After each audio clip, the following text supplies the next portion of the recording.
Nachádzame sa v obývačke kuchyni a ako som už v prvom videu spomínal, vidíte krásny priestranný priestor, veľmi dobre presvetlený a komplet celý obložený v drevenom obklade. Aj v tejto izbe sme sa už posunuli o krok ďalej. Sadrovlaknitú dosku Diamant X máme vymalovanú na bielo, protipožiarny sadrokartón na strope tiež a obvodovú stenu máme v dreve. Máme, dá sa povedať, tieto finálne povrchy skoro hotové. Nachádzame sa v spomínanom priestrannom šatníku, ale predpokladám, že vo finále bude vyzerať úplne ináč. Nachádzame sa aktuálne v kúpeľni, ktorej sme sa zatiaľ aktuálne nejako extra nepohli, ale počítame s tým, že tu ešte pribudne sieťka, finálny obklad, dlažba, jediné čo, máme vybielený strop. Hostovská toaleta so zabudovaným geberitom. Tým, že sa investor rozhodol robiť obklad len do určitej výšky, tak nad odkladom už je nachystané, vybielené. Komín, teraz vyzerá takto. Už je skoro vo finále.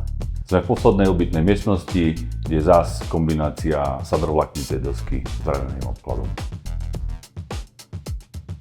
Nachádzame sa v pôvodne navrhovanej technickej miestnosti, preto tu máme aj dvere do exteriéru. V pláne bolo, že tadiaľto sa bude donášať technológia a podobné veci, ale keďže nám tu v tejto stavbe vznikla pivnica, technológia sa presúva do pivnice a z tejto miestnosti bude interiérový sklad.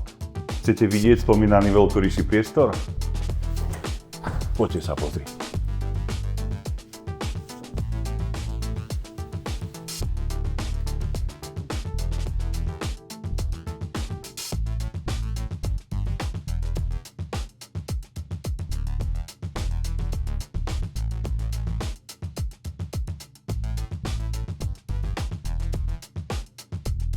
Ako som spomínal na exteriéri, tak aj v interiéri máme použité výškovo nastaviteľné konzoly. V tomto prípade ich máme v interiéri niekoľko, keďže máme nosnú stavbu, obvodový zrub a takisto aj nejaké prevlaky v interiéri.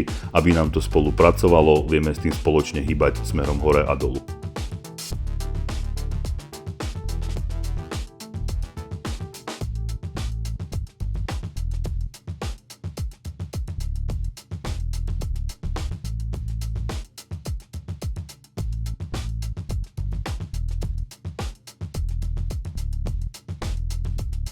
Ako ste videli, na tejto stavbe sme použili veľmi veľa dreveného obkladu.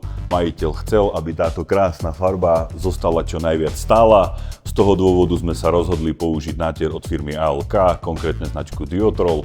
Ide o ekologicky nezávadný materiál, je to na prírodnej báze, vodou riediteľné a predpokladáme, že táto farba nám zostane aspoň 15 rokov.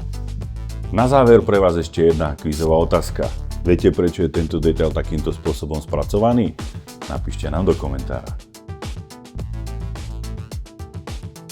Dám vám malú napovedu. Úzko to súvisí s touto konzolou.